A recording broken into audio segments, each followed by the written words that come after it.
Hi, everyone. Today, we're going to be talking about Yiddish theater. However, before we begin, we're going to be doing a brief shout out to Art of Jan from Instagram for being another amazing supporter. Guys, please check out her work on Instagram. You can see a sample of her artwork behind me. She is currently creating a fantasy comic called Benitez, and it is about a man called Byron who is traveling with his aunt, Elizabeth, when their plane crashes. Byron then wakes up and finds himself in the other world. You can see some of the promotional art for Art of Jan's work behind me. She's a very talented artist. Please follow her on Instagram. Links in the description below.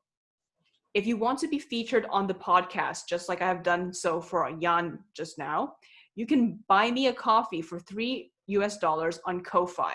Link in the description.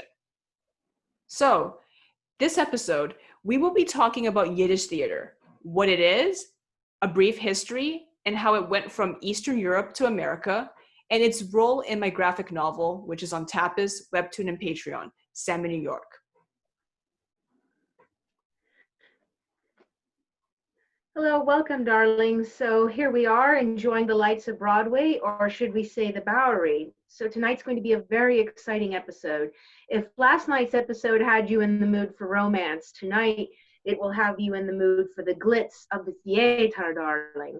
So as Fortunatus Games had explained, she will be explaining the history of Yiddish theater, how it came to America, and we're going to be exploring it. And we're going to also be exploring the impact that it had in these communities. So without further ado, all to you, darling. Thank you, Tate. So here it is. I will be using a PowerPoint just to show you guys what certain aesthetics looked like and what the posters looked like and everything, because it's more interesting than just looking at my face talk for, 90 minutes or whatever, right? So once again, we're going to be talking about Yiddish theater and how it relates to my series, Sam in New York, particularly the role of Yiddish theater in my graphic novel, Sam in New York. So we'll be discussing the following topics in this presentation. First, the history of Yiddish theater. Number 2, Abraham Goldfadden's Yiddish theater in Romania. Number 3, how Yiddish theater came to America. And number 4, the role of Yiddish theater in Sam in New York. Sounds absolutely wonderful. We can't wait for you to dive in. So the first question is basically, so could you explain to us the origins of Yiddish theater, how it developed in Europe, and then how did it come to America then? Sure.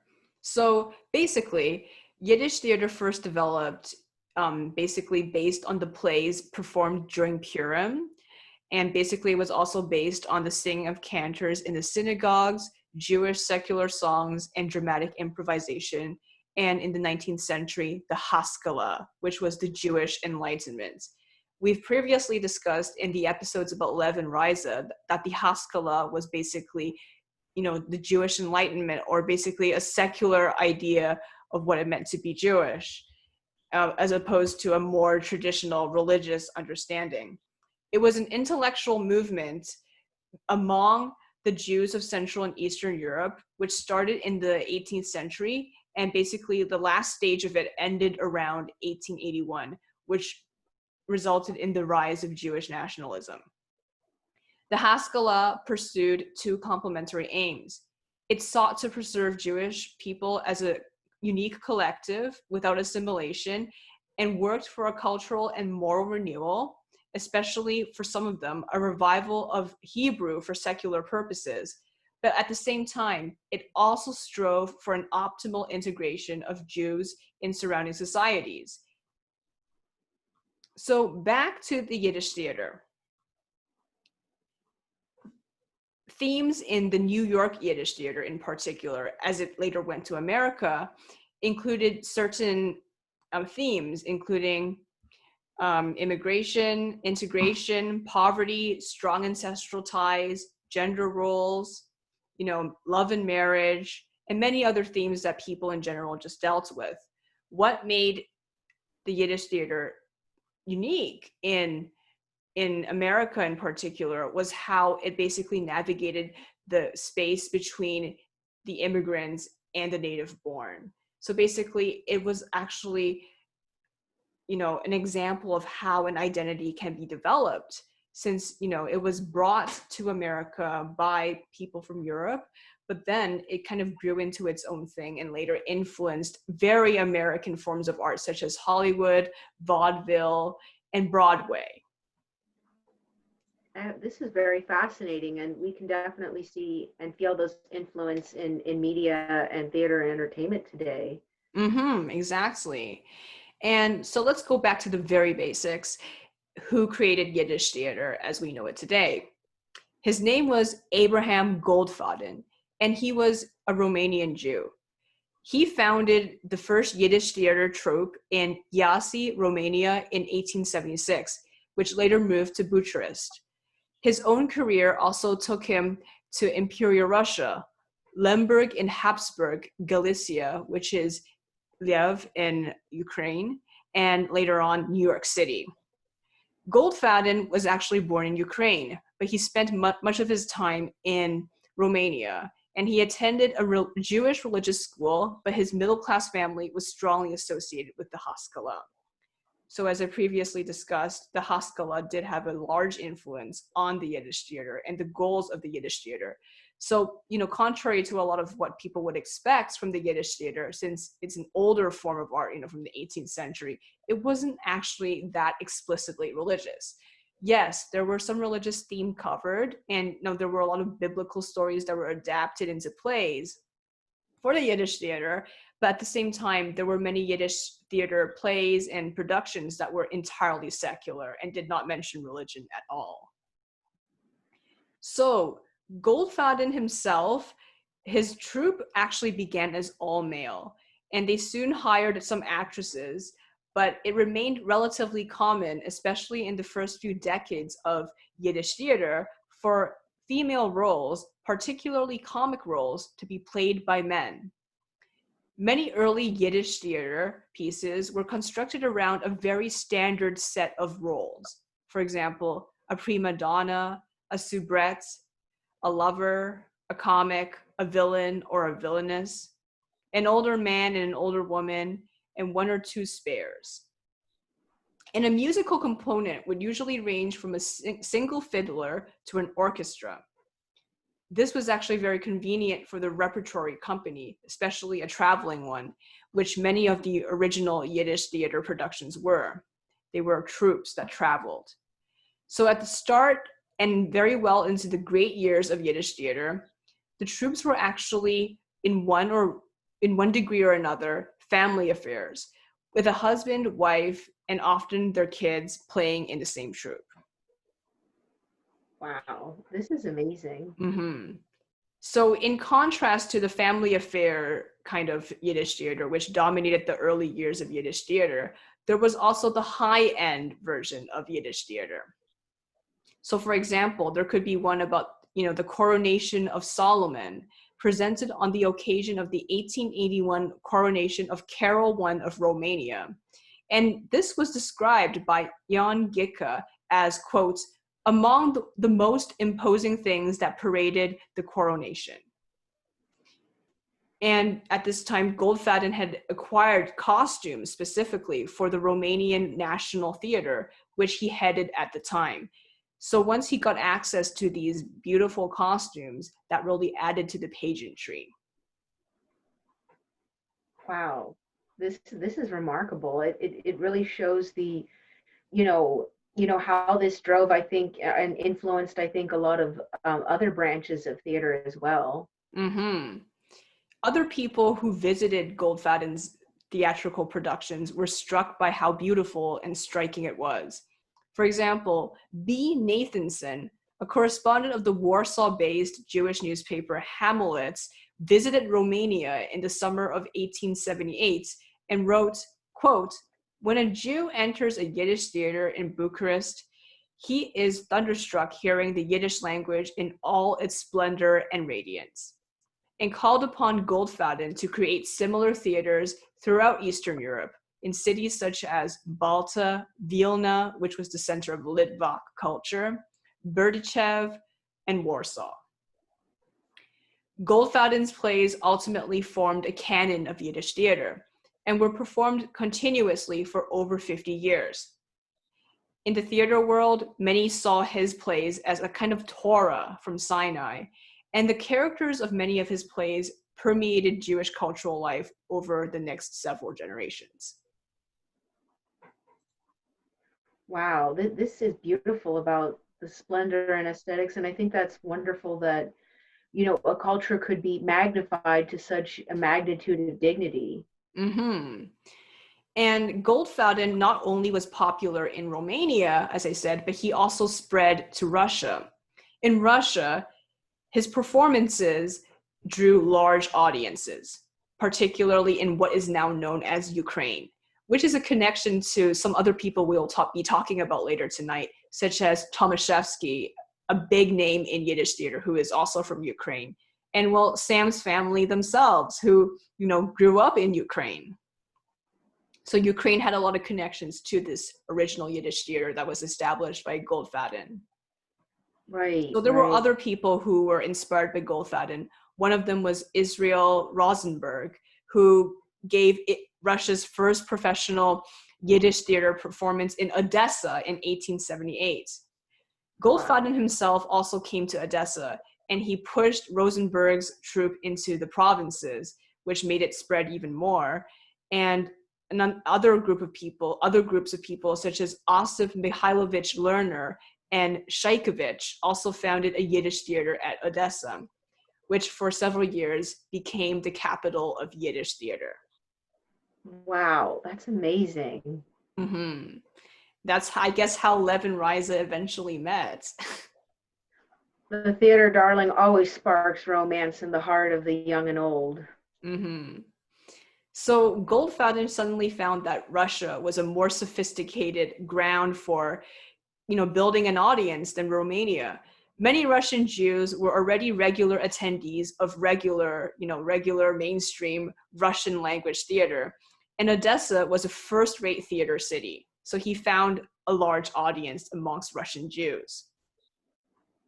In this context, serious melodramatic operettas and even straight plays took their place in the repertoire amongst the lighter vaudevilles and comedies that had thus far predominated.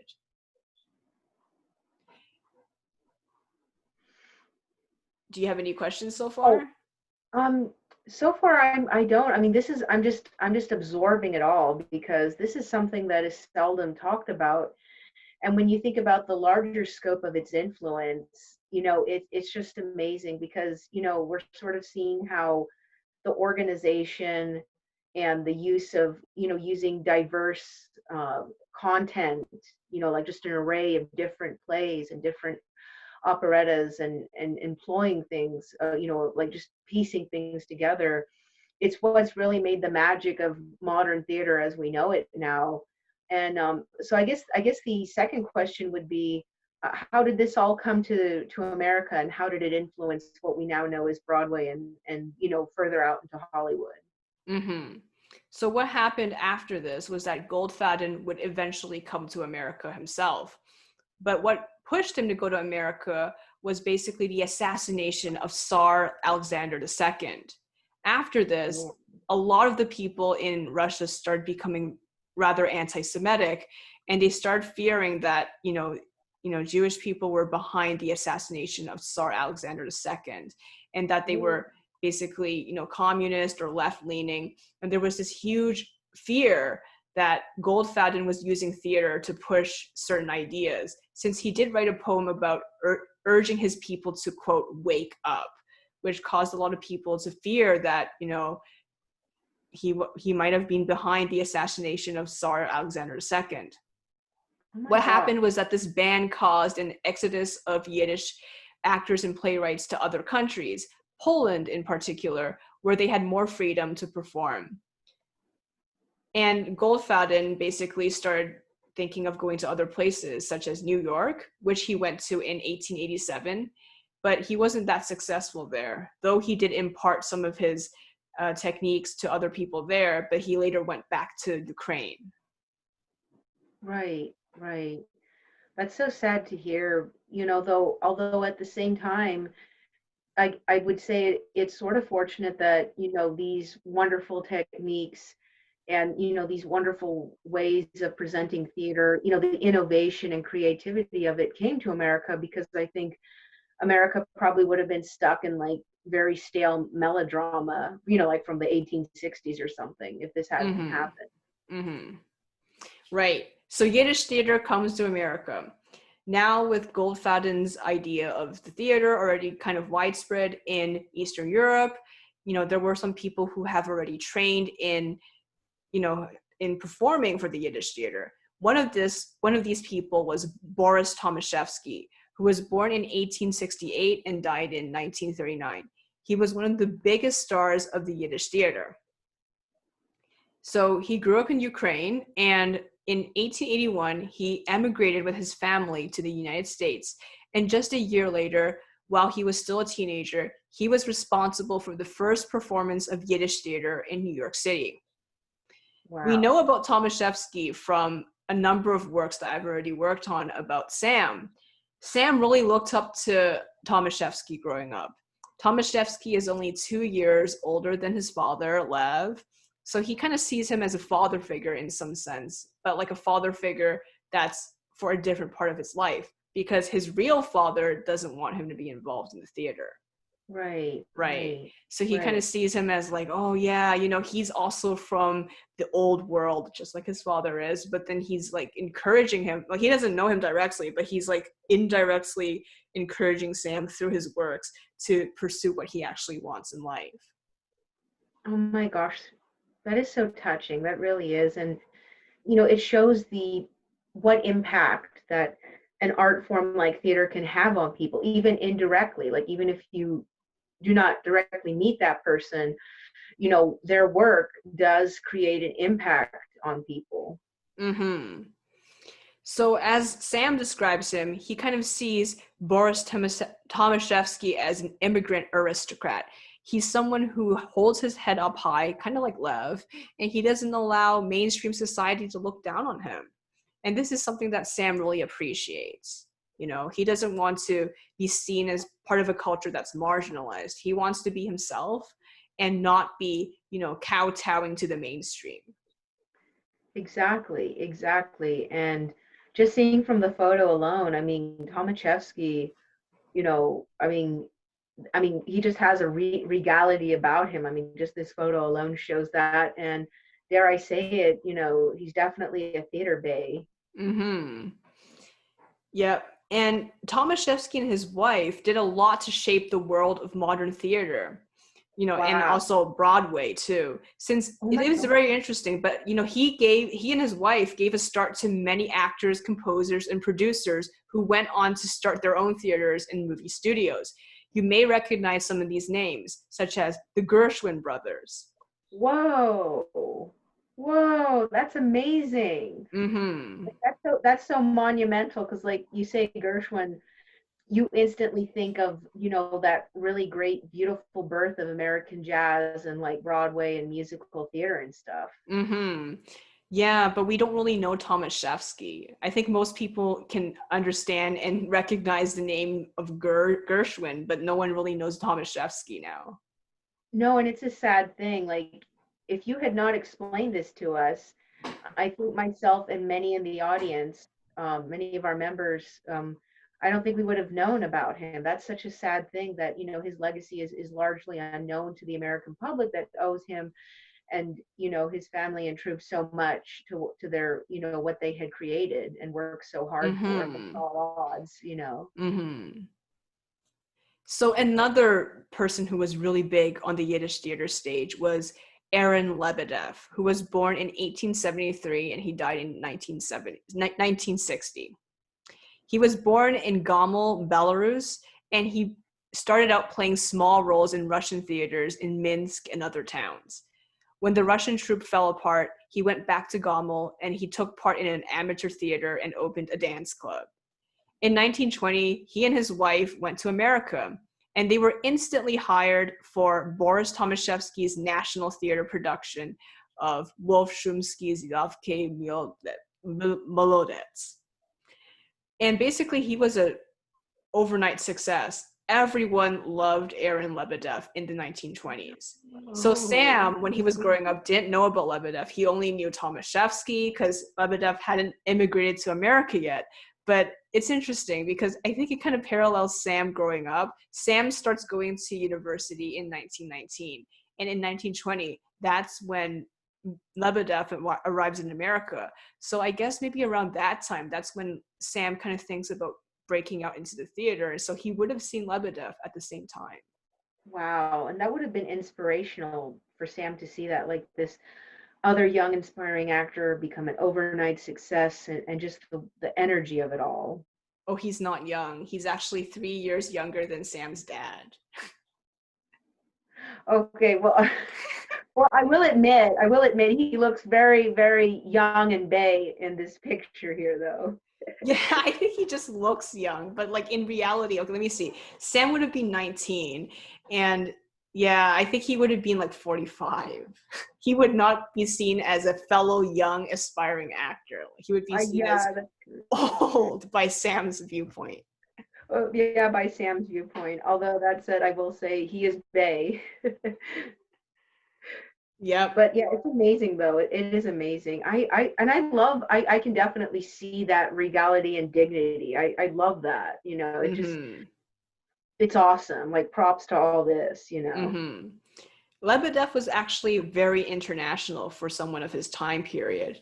After marrying his wife Vera, he went to Japan with her, and he presented something Cool. called an international concert, which he also did in China. This was before he went to America in 1920. So he's gone to a lot of different countries. And I think this would inspire Sam a lot. He's like, wow, this guy, not only did he come to America, but he also went to the Far East, which, in that time period was considered very far off. Right. Yeah, for sure. Going anywhere at that time, would be considered like a big international leap. Mm-hmm. Yeah, Yeah, it would really spark Sam's imagination, I think. definitely, definitely. He's like the cooler version of Lev. Like the ultimate cooler version of love, like badass. Well, I guess they're equally badass, but cool. So this is very fascinating. So um now that we know the origins of it, we know how it came to be in Europe and then how it came to America. What would you say would be the impact within the community, and how did that branch out into a lot of modern theater and even entertainment as we know it today? I said it's because a lot of these stars that we know about, in classic Hollywood, such as, for example, Paul Muni, which you can see on the screen right now, and Right, Edward G. Robinson, who is the guy smoking a pipe in the corner, um, right. they actually got their head starts in Yiddish theater. Wow. Yeah, Paul Muni, that was not his real name. His real name was Muni Eisenberg or something like that. It was longer. I Right, can't, yeah. But then he was born in the Ukraine as well. And basically, he got his head start in Yiddish theater. right, right, Yes. right. And He was a Edward big G. one. Robinson, whose birth name, let me see, I forgot, Emanuel Goldberg, was born in Romania. And he was also Wow. influenced by the Yiddish theater. Wow, that's amazing. I mean, and these guys are both, big top names, like Edward G. Robinson, like everybody knows him because he was like the quintessential classic noir guy. Mm-hmm. Yeah. Exactly. So, just like Sam, he grew up on the Lower East Side. Amazing. And you know what? You can really feel that flavor when you look at old Hollywood. Like I've always had a soft spot, and I think many in our audience would probably have a soft spot for like classic and retro cinema. It has a distinctly theatrical flavor that in some ways, people will say, oh, it's cliche or something, but it actually feels more real than a lot of the glossier things that we see today. And I think it's because maybe those traditions from Yiddish theater were, transferred into that, and kind of like transfused into, early Hollywood and such. Mm-hmm. Mm-hmm. So I found Paul Muni's real name. Sorry for that. I should have put it on the slide. But his birth name was Friedrich Mechelem Meyer Weisenfreund. That's a wonderfully long name, but I can see why he shortened it. It would be very hard to fit that on a bill, Mm-hmm. like Hollywood billing. Mm-hmm. Exactly. Yeah, So then his nickname was Muni as a teenager. So that's how he got his name, Paul Muni. that's pretty amazing. And that's also a very, interesting way to kind of repackage yourself in a, like in a way that, makes yourself a brand name, so to speak. Mm-hmm. Yep. So Yeah. basically, I'm just looking at his bio right now. He started his acting career in the Yiddish theater in Chicago. So Chicago also had a Yiddish theater, which I'm not going to cover, but I'm not surprised. But I don't think it was as big as the one in the Lower East Side. Yeah, probably not. I mean, Chicago is kind of seen as like the New York of the Midwest, but unfortunately, we just don't have enough data, I think, on Chicago. Mm-hmm. Yeah. And after he was acting in the Yiddish theater, he was quickly recognized by Morris Schwartz, who signed him up with his Yiddish art theater. So Wow. apparently Edward G. Robinson and Paul Muni were both cousins to Charles M. Fritz, who was a notable actor during the Great Depression. Wow. That's amazing. Mm-hmm. So that's how he got started, and then he started acting on Broadway in 1926. Wow. I mean, that's amazing. And then when you think about Broadway, the way it is, I mean, the way it was and still is to a large degree, there's something about it. And, we can definitely see how the Yiddish theater influenced that organization, that structure, and that dramatical impact, and innovation as well, because it's just amazing when you just stop and think about it. Even if oneself is not a theater fan, it is pretty remarkable what's accomplished. Mm-hmm. And finally, here's a name that more people would probably recognize, not just people who are, always looking at the old films from the 1920s. Right. Leonard Nimoy.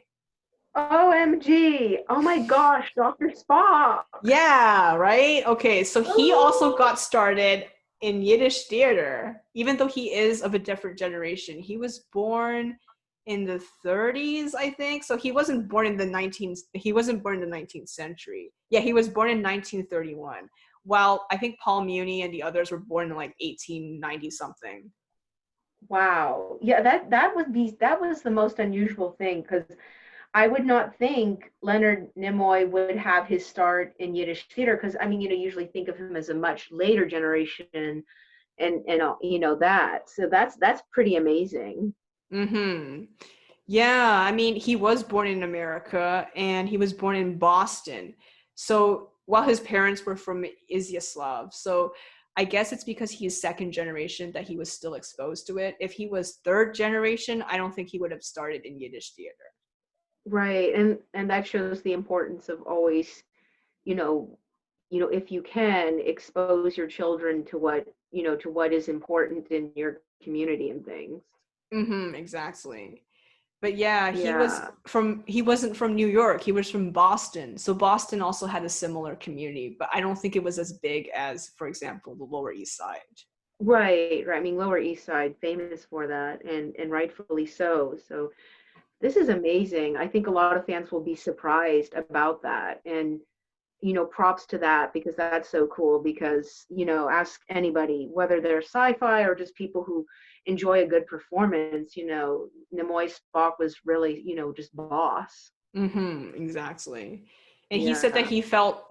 he felt like the character really related to his own experiences, as I saw in an interview, because, growing up, he was part of the immigrant community, so that was okay. But after he left the immigrant community, he always felt like a fish out of water in many respects. Kind of like how, Spock is half Vulcan, half human, so he kind of doesn't fit anywhere. Right, exactly, exactly. And you know um I think that in itself, it's wonderful to have somebody be able to relate to that character, and then be able to impart such life into it, and ask anybody, like even people who aren't Star Trek fans or sci-fi fans, they will appreciate the characterization that Nimoy really embodied and enlivened in his performances. Mm-hmm. So moving on to how the Yiddish theater is going to be like in Semi New York. as I previously said in the episode about Riza and her past, Sam got his artistic side from his mother because she was the one more open to these kind of things, and her own father was a poet. Well, he wasn't, professional or anything, but he did write on the side. While Lev was more serious and he was more focused on, making ends meet and the political side of things. Right, right. That makes sense. So, what can we? How do we say it? Um, what impact does the Yiddish theater play in Sam's life, and what I mean, we know that Riza had drawn him into this, but on his own individual terms, from his own individual, drawn to it. What drew him to it as opposed to other art forms like music or literature? That I think, I think it maybe would have felt more pressured to go into. Or maybe just leaning towards that. So what is it about theater for Sam in particular, with no other influence involved? What is it that really drove him into it? Good question. I would say what primarily drove him towards it is basically the fact that he wants to express himself and basically become famous. One of the things about Sam is that he always wants people to remember him, and this stems from his own insecurities in a way, because he always felt that, as a kid, when he was more quiet and basically didn't have any siblings or long-term friends, because his family kept on basically changing him. Well, I mean, sorry, I'm not talking properly tonight. I should say that his family kept on encouraging him to, go to different activities, and always changed his school because they didn't think his school was good enough. So they always sent him to another school just by changing the address. They usually borrowed a friend's address and said, hey, this is where we live. So then they can change the school that he was assigned to so he can, quote unquote, get to a better school. So basically, because of this, Sam did not have a very stable childhood in terms of friendship. So then he really wants people to remember him later on in life, and he wants to make an impression on them. And he thinks that theater is the easiest way to make people remember him. That makes sense. That really does. And I mean, and I think so many people that, maybe have that insecurity like Sam, they want to be unforgettable.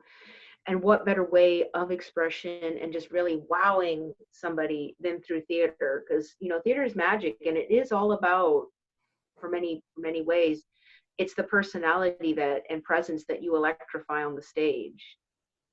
Exactly.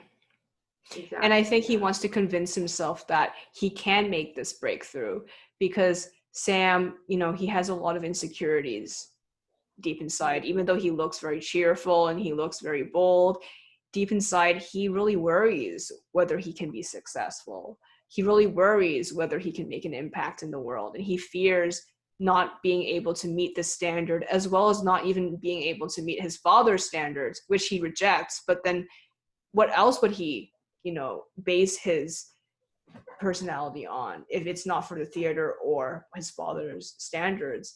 He just feels like he doesn't have an identity unless he goes out and creates one for himself. And this is why he is so obsessed with reinventing himself over and over again.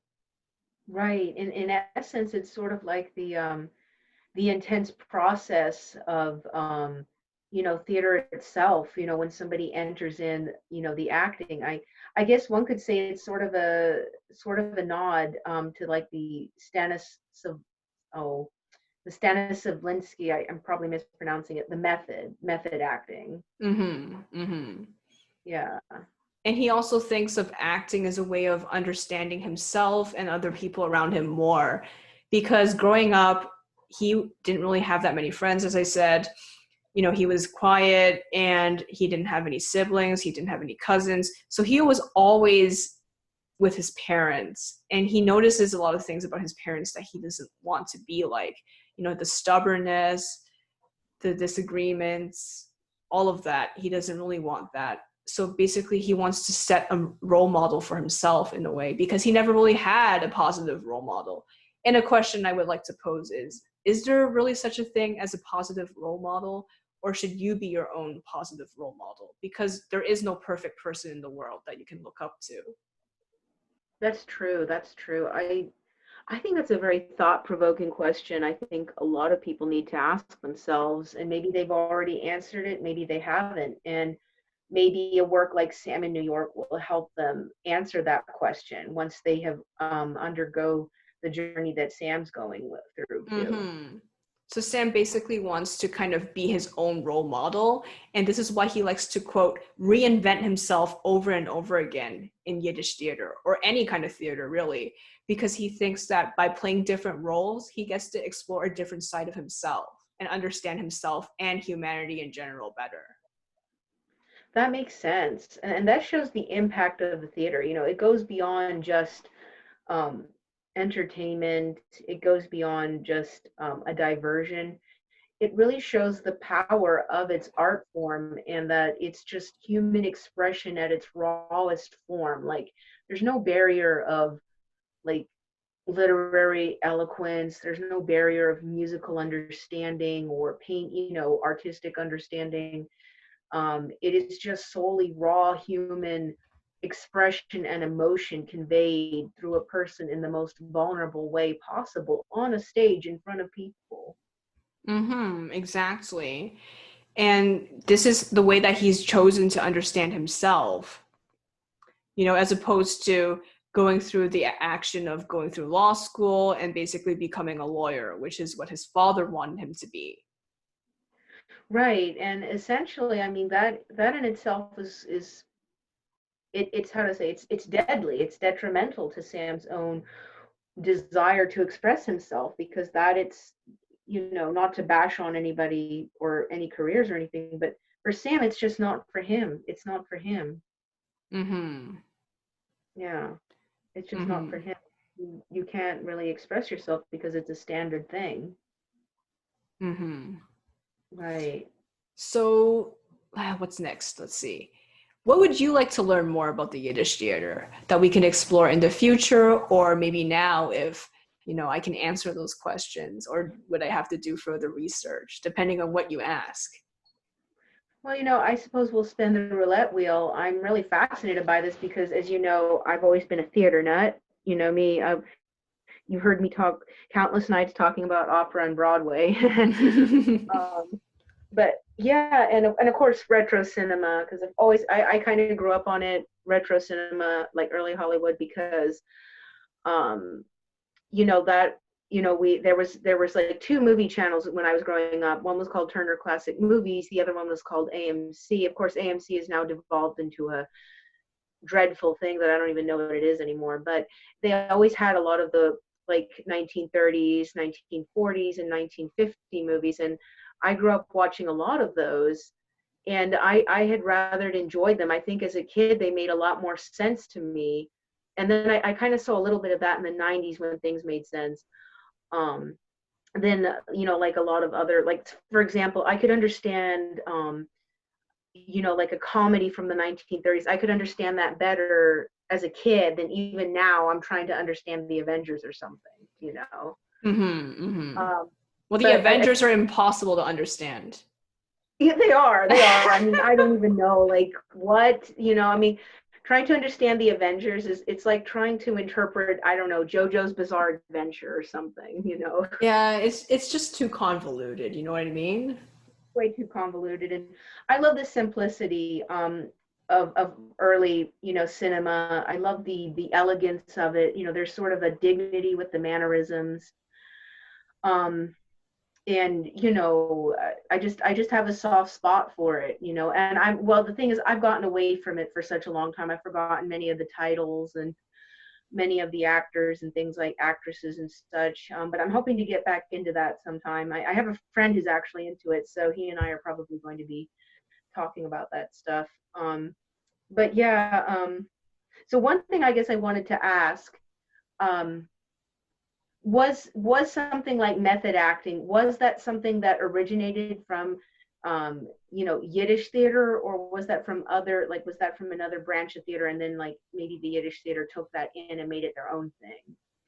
I think I will have to look that up. I don't know that one.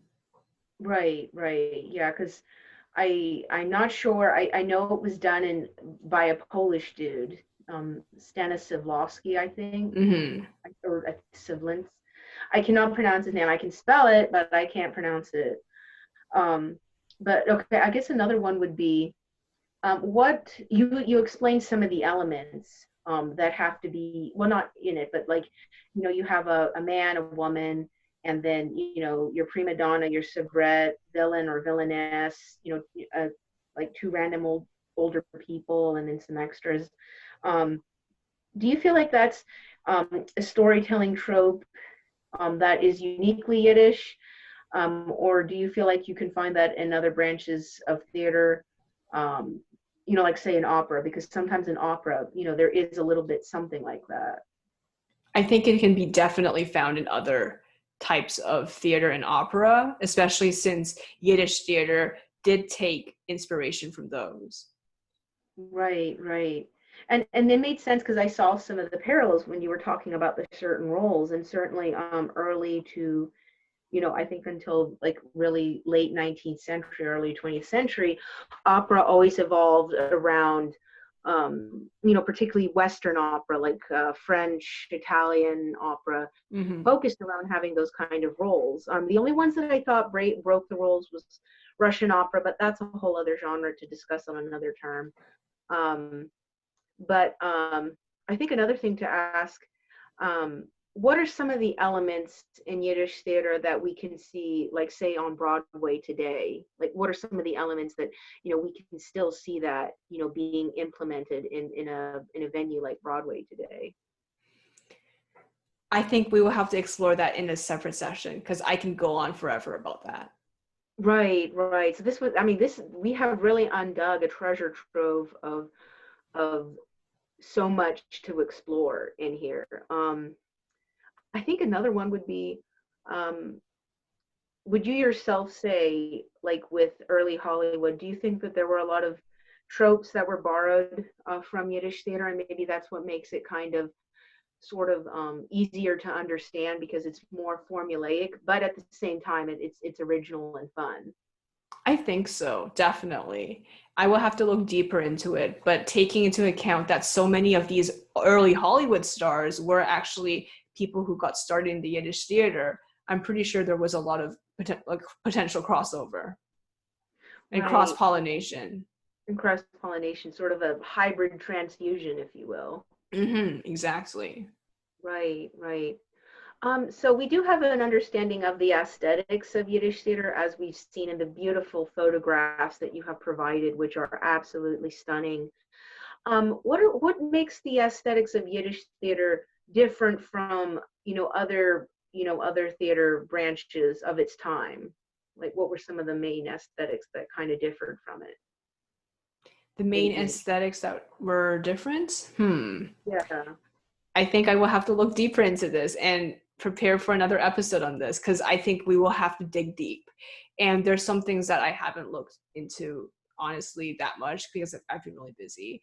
But I've bought the whole book about it, and there's more photographs that I can look at and basically create a better and more coherent response next time. Well, absolutely, absolutely. I mean, this is just a treasure trove. I'm not really sure because I mean, there's so much to unpack here, so much to delve into, and it's really sparked my imagination. I am really lit about this, being a theater nut, and also being kind of a dramaturgist. I've always been crazy about that, and I'm amazed by. I think did one thing I did want to talk about. I'm impressed by when we were sharing about this in earlier conversations about the progressiveness of it all. That they were presenting challenging ideas like challenging gender norms and structures, and the status quo of society. And these were things that very few people were doing, and even fewer more were doing it in an effective way like theater does. Like when you watch something being performed, like wow, it speaks to you in a way that maybe not reading a book would do, but just seeing this raw performed in its rawest emotions and simple words, or maybe eloquent words, but when you hear it spoken, it resonates deeper within you. Mm-hmm. Definitely. Yeah. So how would you say that the progressiveness of this would does that owe itself to the to the Yiddish Enlightenment movement? Yes, I would say it does because since there was so much cross-pollination between the Haskalah and Goldfadden himself, the father of Yiddish theater, was a proponent of the Haskalah. It's no wonder that the Yiddish theater was, quote, progressive, because it was mostly secular and it was, based on Enlightenment principles. Right. And I think we owe a lot to that, just challenging ideas that we find in theater, because, theater always remains this wonderfully organic art form. I mean, it challenges things in many ways that we would not think of doing or thinking. And it does it in a way that's not really judgmental. Theater doesn't come to you and preach. Theater just expands in front of you in a similar vein, which film does, although unfortunately I think because film has been taken over by other influences that are not so positive, unfortunately there's more variety and I think controversy in film than as opposed to stage, although stage does have the potential, but I think stage always has that level of integrity, and just pushing forward and expressing things and just laying humanity at its rawest, Exactly. Yeah, and it's wonderful to see this, and it's wonderful to see that with Sam. Like, does Sam himself, does he feel like it is, with theater, does he feel like it's an effective tool to convey one's convictions and belief, without like superimposing it on the audience or judging or anything or preaching or shoving it? Does he feel that's like the easiest way to convey it, or, like the best way to do it? Yes, I think so. Because not only is there music, but there's also like gestures, and basically it's not like his father just shoving things down your throat, right? It makes you think, it makes you come to your own conclusions, which is what Sam really wants. Because in his life, he's been having to deal with not only his father, but people like the dean at his law school who are obsessed with pushing things down his throat. Right, and boo to the dean. We all know how I feel about the dean, and I think many others who have dealt with people like the dean. The dean would not appreciate Yiddish theater. He would probably spout some nonsense about it, I suppose. Yeah, he said, why are you doing this? I mean, you should be speaking English. You're in America. Yes, Dean, thank you so much for your racist input. I really appreciate He's always that. been a racist. But the really bad thing about the dean is that he's not openly racist. Like, you have to get to know him for a long time, and then you're like, oh yeah, this guy might be a bigot. But when you first know him, he acts so progressive and so nice that I guess people who are not really privy to these kind of things would not notice it.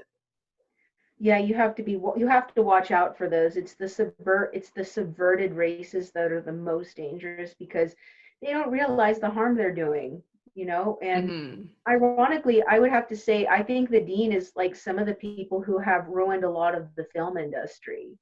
Oh, definitely.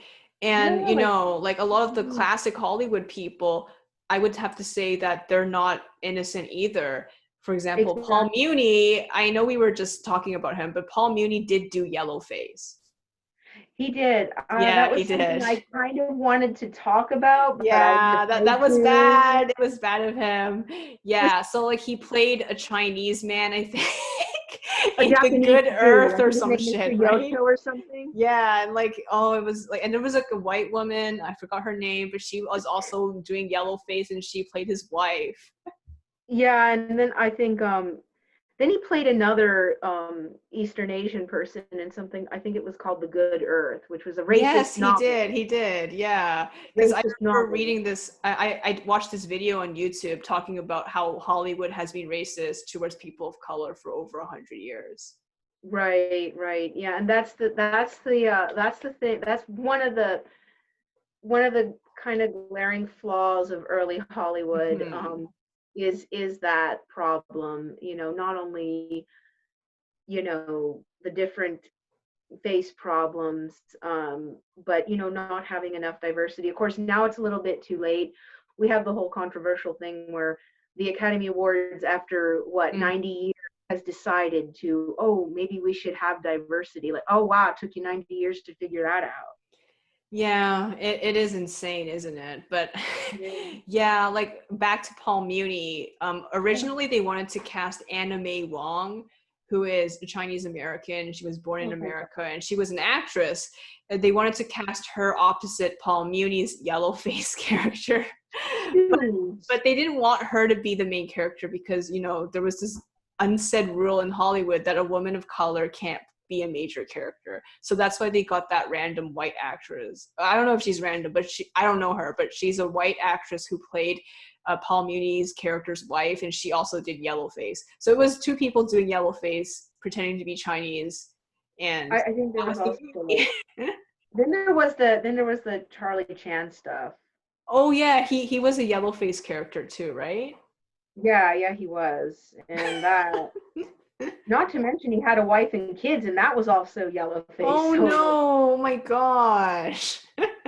And okay, making other yellow face examples, Yul Brynner and The King and I, which is so utterly racist. Like, how do you do that? Like, why do you do it? Like, why is it there? You know, The King and I always ask myself that because there's nothing redeemable about The King and I hate to say that. I'm sorry, Broadway fans. Nothing redeemable about The King and I don't care about that revival that had that dude whose name I forget, but he was like a cool guy on The Walking Dead or something. I forget. Oh, right. I think a few years ago you told me about that. Yeah, like Yeah.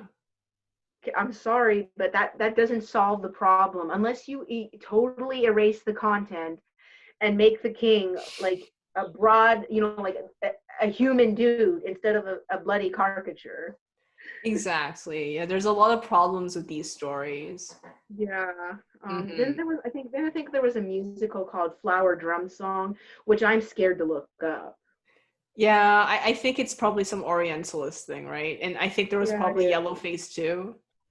Yeah, Yellowface too, and that. And I guess it does. I don't think it counts as Yellowface. It maybe counts as an other type of face, but then you have Shirley MacLaine playing Auda in this really crappy adaptation of Around the World in 80 Days that I utterly hate. Oh, yeah, that's something else. But Yeah. yeah, it's still problematic. And you know, Problematic. just to Yeah. assure the fans out there, and I do control all of his actions since I am his creator, Sam will not be involved in any kind of racial appropriation or yellowface or blackface or any of that offensive stuff. We know he won't. I mean, Sam's a golden boy. He would never dream of doing that. And we all have faith in Sam, and we have faith in you as his creator and manager, so to speak, because you're kind of Hmm. like his theater manager. Exactly. So you don't have to fear that. You will not be seeing him do any of that or disrespecting other cultures or anything like that. Bravo, Sam. I'm thankful. I knew he wouldn't do it. I'm just applauding him because he deserves it. Hmm. Yeah, so yeah, those are the controversies of early Hollywood, and some of the weird, um slightly misogynistic, but then again, I think misogynism has always been international, Exactly. unfortunately. So Unfortunately, yeah. uh and I guess some of the tropes I never appreciated were blondes, like blondes being dumb or being the love interest. And I mean, the only thing I could get behind, because I have a soft spot, is the tall, dark, handsome type. So Hmm. I always had a soft spot for that. I mean, I never thought I did Andre? until I met Andre. Of course, I don't know. Andre's not going to qualify for that though, because he's not suave enough. He's That's not true. elegant. He's too blunt, right? He's too blunt, and also he's too tall. I mean, when you're 6.4 and you're like, the woman only comes up to barely your chest, and I mean, you're towering over her. That's not going to feel very romantic, is it? But you did say tall, dark, and handsome. Tall. Yeah, but it has to be the right kind of The tallness. It has right to be kind like of tall. like the sexy tall, not the scary tall. So I guess Andre's gonna, I don't know, play some mafia brute or something. Oh, yeah. How about Sam? Or I don't know, like Is he tall, Sam. dark, I handsome? I'm kidding. think Sam is adorable. He's expressive. I think he could play more progressive characters rather than fit in with, average, like Clark Gable type. You know what I mean? Yeah, like that kind of classic Hollywood thing, right? Yeah, I think he'd fit into something more thoughtful and I think more progressive, something that cannot be boxed. I don't know how to describe Sam because I think he could also be very versatile. Like, I mean, he's really slaying it as Hamlet, I think. And so does my character Lara. Lara thinks that kid's totally slaying it as Hamlet, you know. That's awesome. Yeah, I remember you wrote me that short story where basically Yeah, Lara encourages Sam to be Hamlet, but then I exactly. think Sam doesn't succeed at it because when he does it the first time, he's a teenager, and he's not good at portraying dark characters, right? Right, right. And I think Lara's trying to mentor him and trying to get him to do that. But I think Lara would be so proud to come back and see Sam do it a second time. And he'd be so proud of him. He would be just so proud of him. Definitely. Yeah. And I think I'm trying to think of more because, you know, me being a theater nut and, you know, a bit of a film nut as well to a degree, um, I would probably go on all night about it, about theater and everything. So I guess to top it off, are we going to see more of Sam's involvement in the theater? Oh, In the definitely. You know, I'm doing more research about it. And this is why I'm kind of slow right now today because I'm really tired after a lot of things. And there's still a lot of research to be done. And, you know, a lot of notes to take, a lot of dialogue to write out, to test out, to see if it fits, you know, what's coming out of Sam's mouth. And just a lot of things to basically put together. Right now, I'm in the process of putting together more of Sam's early life with his parents. But after that, we will be seeing more of the Yiddish theater. Awesome, awesome. We definitely want to see that. So, are we going to see more of the actors that Sam encounters in Yiddish theater? Yes, definitely. We will see more Awesome. of Tomaszewski again. Yay! And also too, like, are we going to see like more of the technical stuff? Like, are we going to see like, you know, the stage hands doing stuff, the technical wowness of it all? I think we will. That's a very good question. I hadn't thought about it. And, you know, No. feel free to throw more suggestions at me because, you know, I haven't gone that far Yay! when thinking about planning these kind of things. I'm still working on the basics of Sam and his family. That's true. That's true. I could definitely throw a ton of suggestions because you know me being the theater nut, and it's nice to kind of get back into theater. I know this year's been a good year of getting back into things. I've gotten back into Mm-hmm. Andre, I've gotten back into Cossack slash Soviet history stuff, and now I'm back on my ball with theater. So this is very happy for everybody. Mm-hmm. Mm-hmm. Exactly.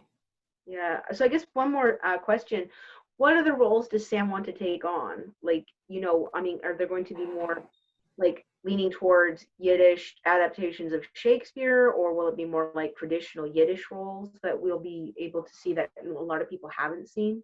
Mm-hmm. I think he plays all kinds of roles, including stuff that he eventually writes for himself.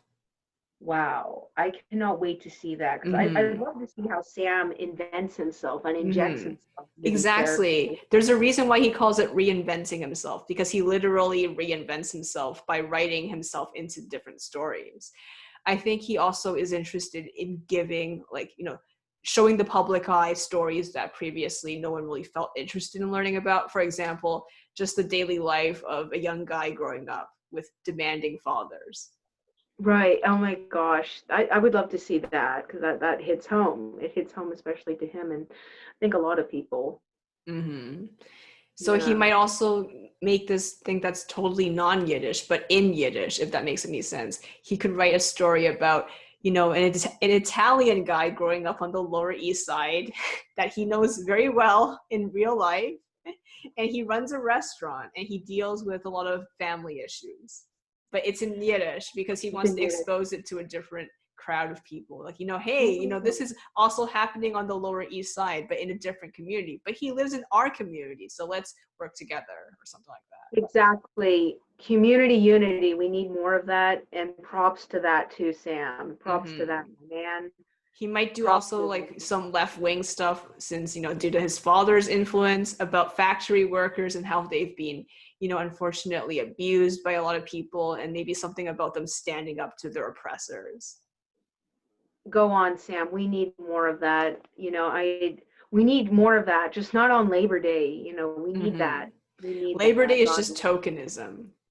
it is. It is. Don't even get me started on Labor Day. It was one of the worst days of my life this year. Hmm. And it's kind of just like, having a token POC and say, hey, we have diversity, but that person never says anything. They're just there for brownie points. Exactly. Exactly. So it's going to be. So will Sam do anything surreal, like anything like dreamlike things, or like surreal or something abstract, perhaps?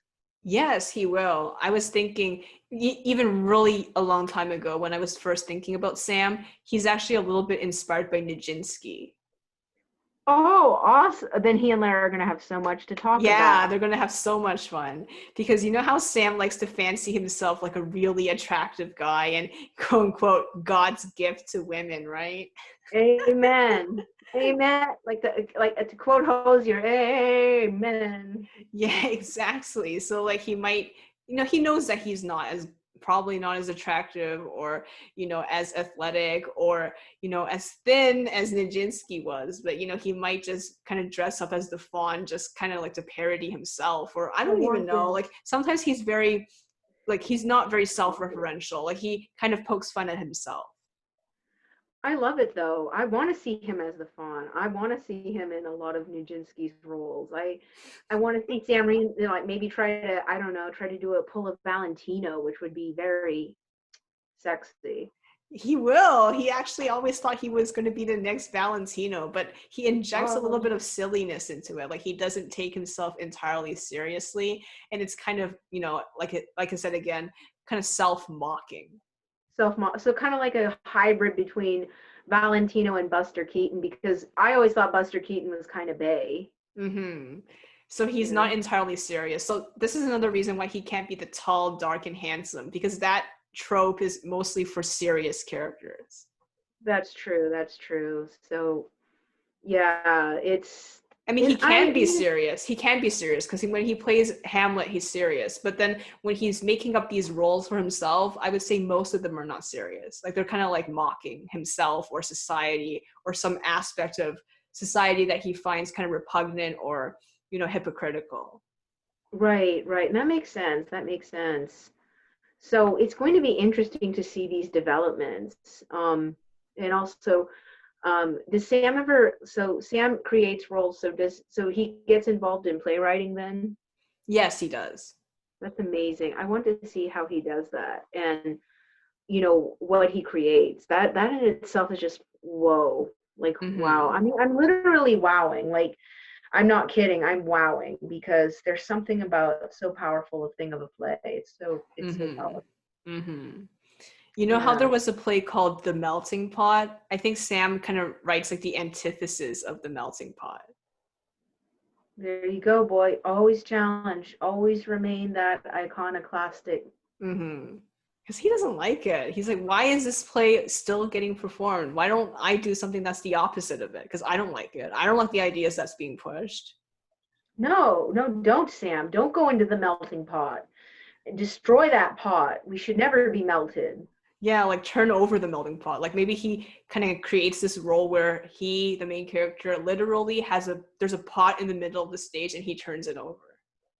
That would be such cool symbolism. I would so go to see that. Like, I mean, right there, get me tickets in advance, get my rear end in the front seat. Mm-hmm.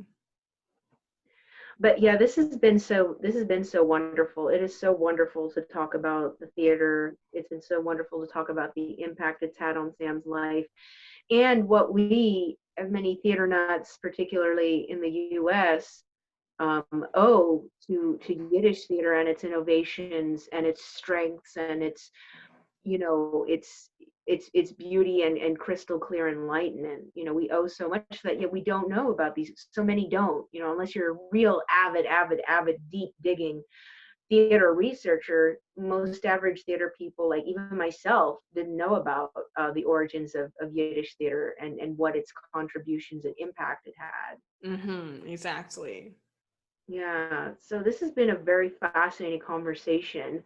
There's probably a lot more to unpack, but I think that one itself would take another hour or two. So Mm-hmm.